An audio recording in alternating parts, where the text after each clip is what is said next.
From the east coast of the Vale, the fingers reach out into the narrow sea.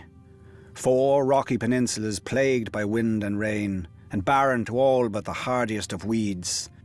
The ancestral home of House Beylish. Our house began with my great-grandfather, a Bravosi sellsword who came to the Vale at the invitation of House Corbray. My grandfather raised himself to the status of hedge knight, and even managed to acquire a bit of land and a keep on the smallest of the fingers, though I do believe he often missed sleeping under his titular hedges.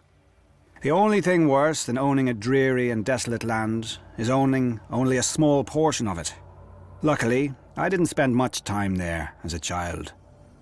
During the War of the Ninepenny Kings, a cheap name for a cheap cause, where other men fought for the king my father fought to befriend Hoster Tully, Lord Paramount of the Trident and head of one of the oldest and greatest houses in Westeros.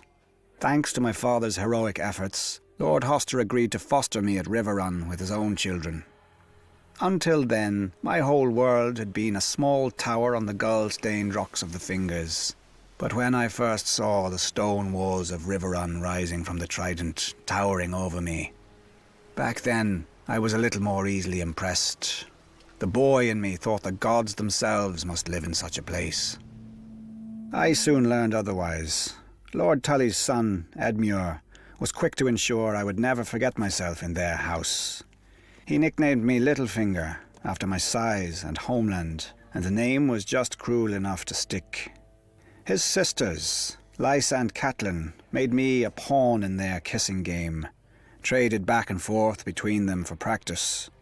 Needless to say, I enjoyed spending time with them more than Edmure. As we grew older, the game began to change, as all games do. Lysa grew more bold, and Cat more demure. When Lord Tully announced Cat's betrothal to a brute from the north whom she'd never met, I realized her duty would outweigh any feelings she had for me. Fool that I was, I challenged this Brandon Stark to a duel for her hand. He was a warrior, I was a boy. If Cat had not intervened, he would have killed me and laughed over my corpse.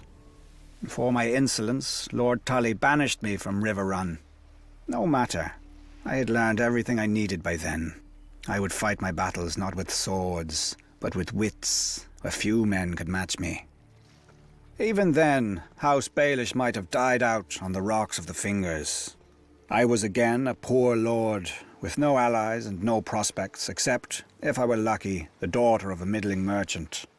Then, opportunity arose. The Mad King executed that Brandon Stark and incited a rebellion. My old friend, Lysa Tully, was married off to John Arryn, Lord of the Vale, to cement the alliance against the Iron Throne, bringing her within my circle again.